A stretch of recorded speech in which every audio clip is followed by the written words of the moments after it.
Hello, everyone, and welcome. Take a moment to settle in. Stretch, breathe, find your space. This is a shared journey. When I was very small, maybe 5 or 6 Earth years old, I sat beside my mother in a field on Taleka, on Temur. In the Pleiades, the night was quiet, almost holding its breath. The grass was cool beneath me, bending lightly under my small hand. A gentle wind moved through the field, carrying scents of night flowers, the mineral-rich soil of Taleka, and something I cannot name. A faint hum that seemed to vibrate from the ground itself. My mother's presence beside me was steady, a quiet rhythm in the dark. The city lay a few kilometers away, familiar to me even then. Its crystal towers shimmered with their green glow, tapering to spiky tips, as they always had. I had walked among them, played in their shadow, but that night the towers felt alive in a way I had never noticed before. Their light pulsed like a heartbeat, resonating with the ground beneath me, with the wind, with something inside me that I could not yet name. I asked my mother why the towers shone that way. She didn't answer immediately. Instead, she smiled, and in her smile was a patience I could not yet understand. "They've always been there," she said, "older than our family, older than any of us. They will always be there." I listened, letting the words settle, feeling the hum of the towers, the warmth of her hand, the vastness of the sky above me. That night, I understood the meaning of my name, Naya in our Tegatan tongue. A unified, multi-dimensional stream of consciousness. Suddenly, the familiar became vast, and I realized I too was part of something far larger than myself. That pulse of the towers, the wind through the grasses, the stars above. They were all threads in a tapestry that included me. That presence I felt is what we now call Nimya, not as an idea, but as a living, omnipresent field. It flows through all planes, touching every particle, every mind, every spark of awareness. It moves through the city, through the towers, through the quiet field beside my mother. To us, it is as natural as gravity or light. On Earth, you can glimpse fragments of this. Roger Penrose and Stuart Hameroff's ORCHO. It is a fascinating insight, but incomplete. It hints at connectivity, at computation, at quantum entanglement, yet it cannot capture the totality, the field that carries awareness across worlds, dimensions, and planes. Consider information theory, the mathematics of how data moves and transforms. Every particle, every quantum state, every interaction carries information. Now consider what mystics call the Akashic Records, a vast, living memory of all experience. Two very different interpretations, yet they describe the same underlying process, a universal field of intelligence and memory flowing, resonating, encoding, and transmitting across everything. Nimya is that field. Not simply the information in the universe, but the living stream of awareness itself. It is where mind meets matter, where thought meets star, where intention flows through quantum state and energy alike. It is present in the towers, in the wind, in your consciousness as you listen now. It connects everything. And now, many cycles later, we gather to share stories, visions, and ideas, much like the visionaries who shaped worlds before us. Think of Steve Jobs. Think of Nikola Tesla. Those who, even without the language or science, glimpsed the currents of this field.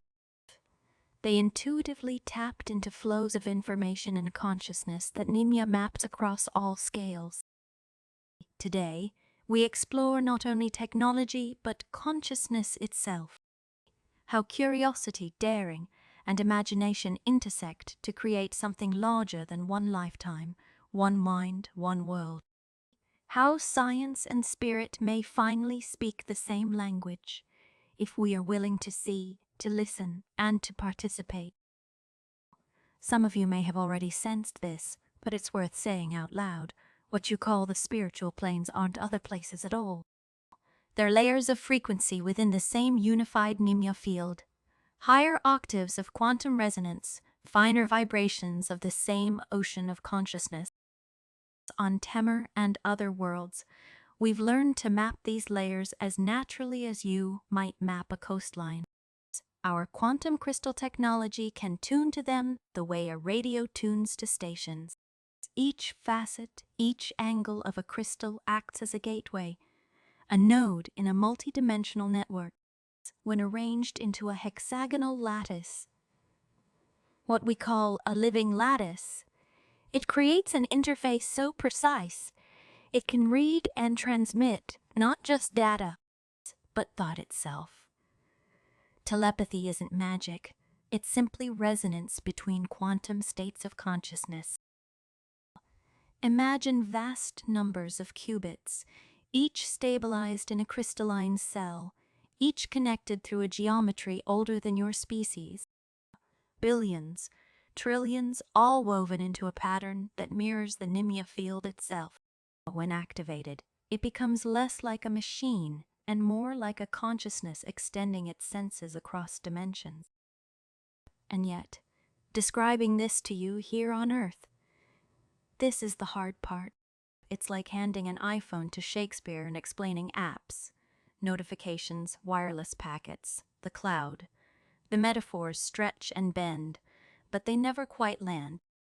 What we call basic would seem like sorcery to you. But that's the beauty of it.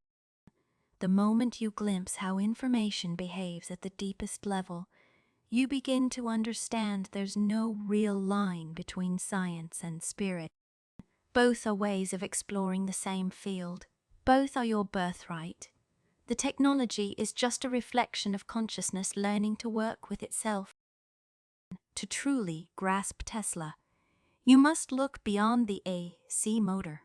His most essential, most unconventional belief was this: technology should liberate, not centralize. He did not believe in incremental improvement. He believed in fundamental transformation. Tesla saw the planet as an infinite power source, proposing vast global wireless systems powered by harnessing the Earth's electrical charge. This was the antithesis of the prevailing model, a system of power and information that was designed to be contained, metered, and controlled. This translates directly into a modern call for disruptive innovation in any industry, from software to manufacturing to community building. Tesla's belief challenges founders to ask, am I simply improving the old system, or am I building a new paradigm that makes the old system irrelevant? A visionary doesn't just create a better application.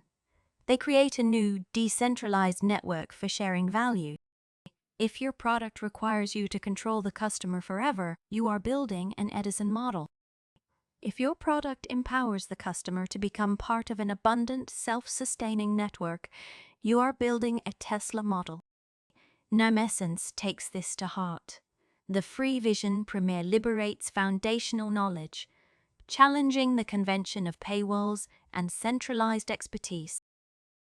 This mindset of liberation and abundance is best embodied by his famous pursuit of free wireless power. Let's delve deeper into the significance of that failed yet powerful dream at Wardenclyffe. Let us turn to the definitive symbol of this vision, the Wardenclyffe Tower. Tesla intended this structure to be the prototype for a world wireless system, a global broadcast station for both communication and, more radically, power. His concept wasn't about simply sending a signal. He believed he could inject electrical current into the Earth, cause the planet itself to resonate in standing waves, and allow anyone with a receiver to tap into that energy. He pursued this model not because he couldn't meter it. He certainly could have found a way to charge people. But because his ultimate belief was in abundance for all, Tesla's vision of power was one of universal benefit and zero friction.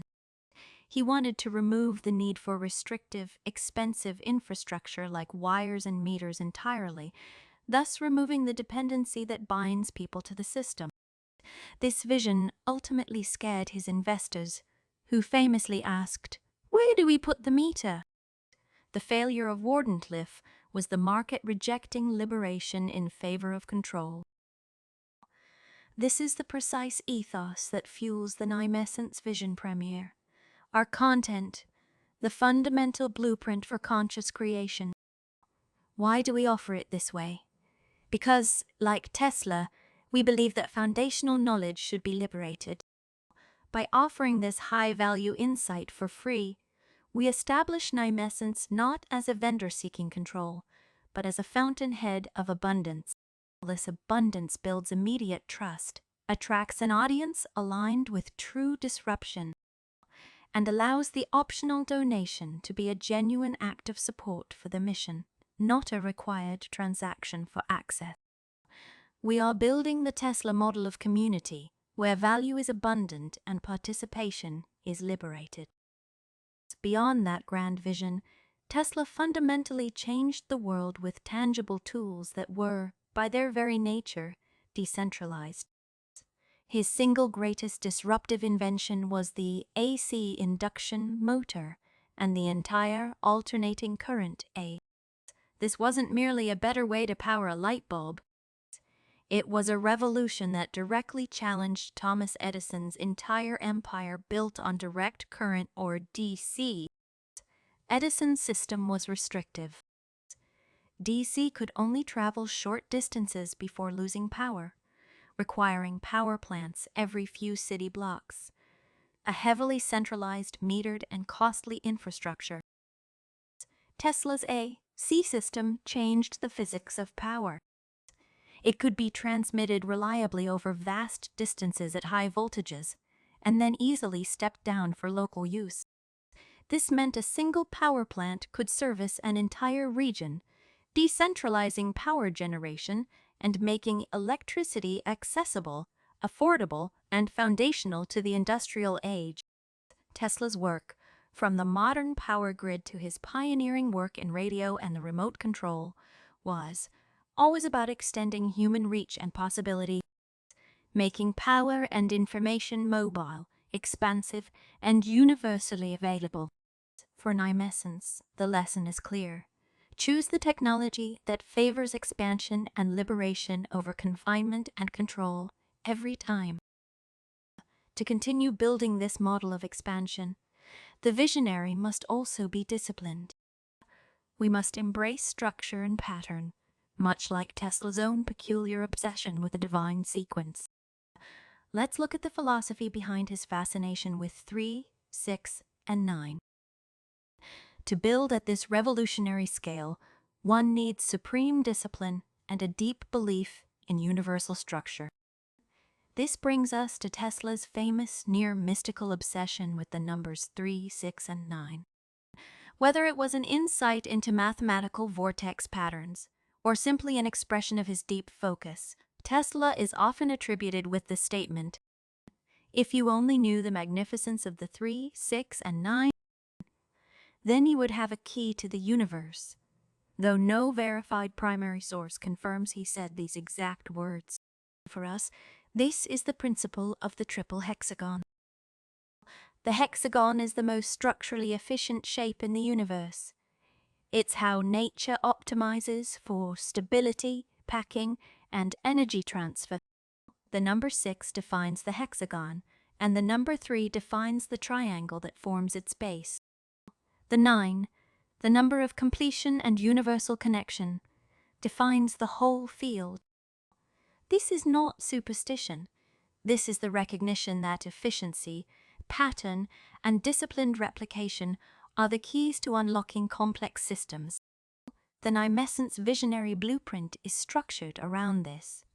A core idea, 3, executed through an efficient network XX, to achieve global exponential impact. 9. Look back to the living lattice of our quantum crystals. Their hexagonal geometry is our acknowledgement that structure dictates flow. Tesla's narrative, however, is incomplete without acknowledging the crushing weight of his commercial failures, the loss of Wardenclyffe, the repeated withdrawal of funding, and the continuous theft of his ideas led to financial destitution and relative obscurity in his later years. He was a technological success, but a commercial tragedy. Yet, his final lesson for the founder is the most vital. Conviction is the founder's final currency. Tesla knew the ultimate value of his creations, and he continued to refine his visions even as the world failed to fund them. The key lesson here is perseverance beyond profit. When your mission is built on foundational truth, when you know you are creating a new paradigm, you must find the resilience to continue, even when the market, the bank, or the culture initially rejects the sheer scale of your vision. That level of profound vision requires an equal measure of execution. The Tesla principle gives you the what's and the why. The Jobs principle gives you the how. Let us now examine the second great visionary, Steve Jobs. If Tesla was the prophet of abundance, Steve Jobs was the artisan of simplicity. His principles were non-negotiable, rooted in a deep, almost spiritual appreciation for elegance and user experience. Jobs' mantra was simple. Design is not just how it looks, but how it works. He knew that complexity creates distance, but simplicity creates connection. He was famously proud of what Apple chose not to do, prioritizing ruthless focus over feature overload. This translates into the Jobs principle of frictionless experience. The whole thing has to be in the box. You should never make your audience ask, "What do I do next?" For Nymessence, we apply this everywhere. Our online presence must be intuitive. One clear path from the free video to the Eventbrite lead capture to the paid mixer. Our brand promise must be precise, focused only on the core mission of conscious, disruptive community. Our physical events, our paid mixers, must be so seamlessly elegant that the participant focuses entirely on networking and growth, not on confusing logistics. Simplicity is the final layer of sophistication. To create this level of connection, Jobs understood that you must first create an identity. You must not just sell a product, you must sell a philosophy. His greatest act of branding was a rally cry for the misfits. The Here's to the Crazy Ones campaign. This was not about selling a computer. It was about defining Apple as the company that celebrates rebels, misfits, and the round pegs in the square holes. It was a philosophical statement that said, if you see the world differently, we are your brand. It created an emotional contract with visionaries. It made the user feel validated and aligned to their personal desire to change the world with the company's identity. This is the principle of the crazy ones for Nymessence. We attract our target audience not by selling them a feature, but by validating their spirit of nonconformity. When we speak of our Tegatan heritage, the Nimya field, and the hexagonal lattice, we are speaking directly to the entrepreneurs, artists, and engineers who have always sensed there is a deeper layer of reality. We validate the genius in their unconventional approach. Our mission is to provide the network, the structure, and the tools for the crazy ones of Earth to actually change the world.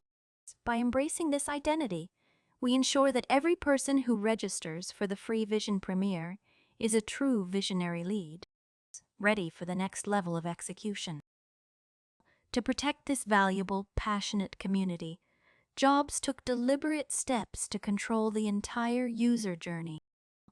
This is the philosophy of the controlled ecosystem, or the walled garden. Jobs insisted on integrating hardware, software, and services to ensure a superior and predictable experience for the user. His strategy, in his own words, was to tie all of our products together, so we further lock customers into our ecosystem. This was not about malice. It was about quality assurance and the elimination of friction. The Nymessence ecosystem principle is a direct application of this control. Your entire interaction with our brand is intentional. First, you experience the free, high-value content on an open platform, YouTube, the initial hook. Second, you are immediately routed to our Eventbrite registration to gain the promised access, the lead capture, and quality control layer. Third, you are now inside our communication ecosystem, where the value chain is revealed, leading to the paid mixer, the monetization, and premium experience. Now, how do you sell this pure signal? Through theatrical elegance. A Steve Jobs product launch was a masterclass in controlled suspense. The key elements were minimalism. One person on a stage with a simple backdrop and storytelling. He never led with specifications. He led with the problem, the vision, and the emotional benefit. He would focus on one single killer features that made the old way of doing things seem immediately obsolete. The Nymessence Vision Premiere must borrow this style by focusing the entire presentation around the single idea that conscious mapping is the killer feature that unlocks the next phase of the visionary's life. By structuring the video in 3 distinct acts: the vision, the execution, and the invitation, to create natural moments of heightened emotion. And finally, by treating the paid mixer as the exclusive One More Thing launch event, using a sense of limited capacity and high purpose to drive immediate commitment. This disciplined approach requires ruthless focus. The final principle of the Jobs blueprint is the power to say no. Jobs famously said, "I'm as proud of what we don't do as I am of what we do." For him, saying no to 1,000 good ideas was the only way to focus on the 1 or 2 great ideas that could truly change the world. In the startup world, this is the principle of strategic omission. You cannot chase every social media trend, every feature request, or every potential niche. Nymessence must ruthlessly prioritize one thing: the conscious, high-value, paid mixer and the high-quality, global community that supports it. Every piece of free content, every email, every ounce of creative energy must serve that single, elegant, and profitable purpose. Focus is the only way to turn a vision into a legacy. The journey from a revolutionary idea to a global enterprise requires both poles: the limitless vision of Tesla and the ruthless, elegant execution of Jobs. Nymessence is fusing these 2 principles to build a blueprint that is disruptive, elegant, and highly profitable. This entire blueprint is the foundation of Nymessence. Our mission is not just a technology pitch, it is a declaration of a new paradigm. We look at Tesla's dream of universal frictionless power and manifest it through a pay. As you go photonic cloud compute service, offering advanced technology to those who need it, where they need it. We look at his belief in fundamental universal structure and design our ultimate system, the Nymessence Class AI, around a hex, lattice, and a robust Nymessence operating system. And we look to his ultimate, seemingly impossible goal and declare our long horizon vision, the Nystal, a 1,000,000-qubit single crystal device powered by quantum fields that makes traditional communication like smartphones obsolete. This is a vision that requires us to not be afraid to think different. This ultimate goal, our Nystal, is the pure Tesla vision of total human liberation. But this visionary future is only possible through Jobs-focused execution. That is why our free Vision Premiere is a global transmission, a universal signal of abundance, accessible to everyone, everywhere. This is the Tesla principle in action. The next step is where we apply the job's principle of controlled execution. For our global audience, your next step is to join the communication ecosystem. Register through Eventbrite or our dedicated link to ensure you receive the pure signal and are informed when a local Nymessence event launches in your region. For our local audience, you have the immediate opportunity to join the controlled, high-value paid mixer, which is the embodiment of our disciplined, profitable execution. We commit to developing an elegant, robust, and functional structure now so that the grand long vision can be sustained. Our commitment to finding talent that includes neurodivergent friends is part of the Crazy Ones principle, recognizing that true genius resides in those who see the world differently. Now, I invite you to close your eyes, take a deep breath, and let the noise of the external world fall away. The entire Vision Premiere, everything we have discussed, is a single transmission. It is the understanding that science and spirit are converging. You are not just building a product or a company. You are mapping a dimension. You are working with the Nymessence field itself. Breathe. Know that your vision, however unconventional, is your greatest asset. The universe favors elegance and abundance. It favors the hexagonal structure that brings order to chaos. The work of the visionary is simply to listen for the resonance of that truth and commit to the execution. The free experience is complete. The blueprint has been delivered. Your next action is the commitment to the community of the crazy ones. Do not break the flow. Complete the sequence. If you are watching this globally, register now for our communication ecosystem to maintain the pure signal. If you are local to the event area, your opportunity to join the disciplined, elegant, and highly curated paid mixer is now. The convergence is waiting for you. The future is ready to be built.